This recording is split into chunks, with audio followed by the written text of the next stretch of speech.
Top Secret Research Wears Its Art on Its Sleeve. By William Broad. Skulls. Black cats. A naked woman riding a killer whale. Snakes. Swords. Occult symbols.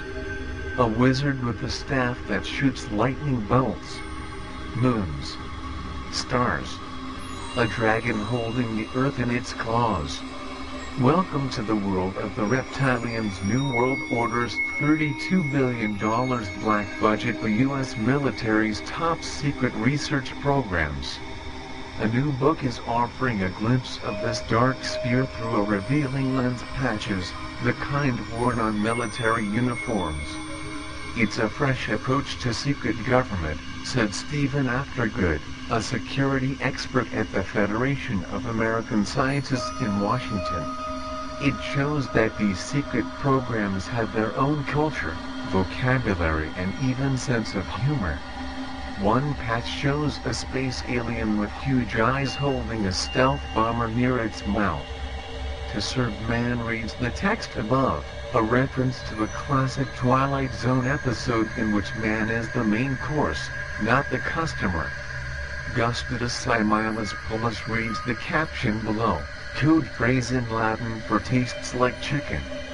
Military officials and experts said that the patches are real, if often unofficial, efforts at building team spirit. Trevor Paglin, an artist and photographer finishing his PhD at the University of California, has managed to document some of this hidden world. The 75 patches he has assembled reveal a bizarre mix of high and low culture, where Latin and Greek mottos frame demons and sexy warriors, dragons dropping bombs and skunks firing laser beams. Otter Dumachwent reads a patch for an Air Force program that mines spy satellite images for battlefield intelligence, according to Mr. Paglin, who identifies the saying as from Caligula, the 1st century Roman emperor famed for his depravity. It translates as "let them hate so long as they fear." Wizards appear on several patches. One hurling lightning bolts comes from a secret Air Force base at Groom Lake, northwest of Las Vegas. Mr. Paglin identifies its 5 clustered stars, and one separate star as a veiled reference to Area 51, where the government tests advanced aircraft and, UFO buffs say, captured alien spacecraft. The book's title, I Could Tell You But Then You Would Have to Be Destroyed by Me, is the English translation of Latin on a patch designed for Navy Air Test and Evaluation Squadron 4 at Point Mugu, California. Its mission, he says, is to test strike aircraft, conventional weapons and electronic warfare equipment, and to develop tactics to use the high-tech armaments in war. The military has patches for almost everything, Mr. Paglin writes in the introduction, including, curiously, for programs, units and activities that are officially secret. He said contractors in some cases made patches to build esprit de corps. Other times, he added, units produced them informally, in contrast to official logos.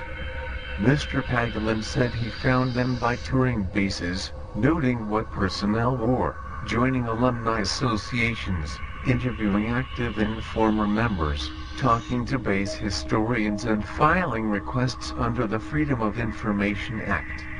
What sparked his interest, Mr. Paglin recalled, were Vice President Dick Cheney's remarks when the Pentagon and World Trade Center were attacked on 9/11. Mr. Cheney said the nation would engage its dark side to find the attackers.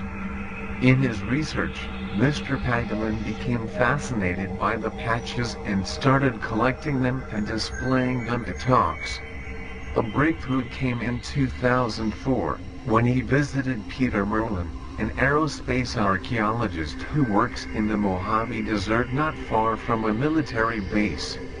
Mr. Merlin argued the symbols could be substantive clues about unit numbers and operating locations, as well as the purpose of programs. These symbols, Mr. Paglan writes, were a language.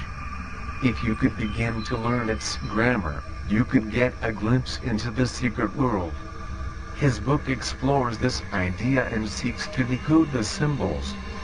Many patches show the Greek letter sigma, which Mr. Paglan identifies as a technical term for how well an object reflects radar waves, a crucial parameter in developing stealth technology. Paglan said his favorite patch was the dragon holding the earth in its claws, its wings made of American flags. He said it came from the National Reconnaissance Office, which oversees developing spy satellites and was both belligerent and weirdly self-critical. He added it's representing the US as a dragon with the whole world in its clutches. The very symbol of the Reptilian/Draco New World Order. Find out more details about Order of the Dragon at nevernwo.blogspot.com.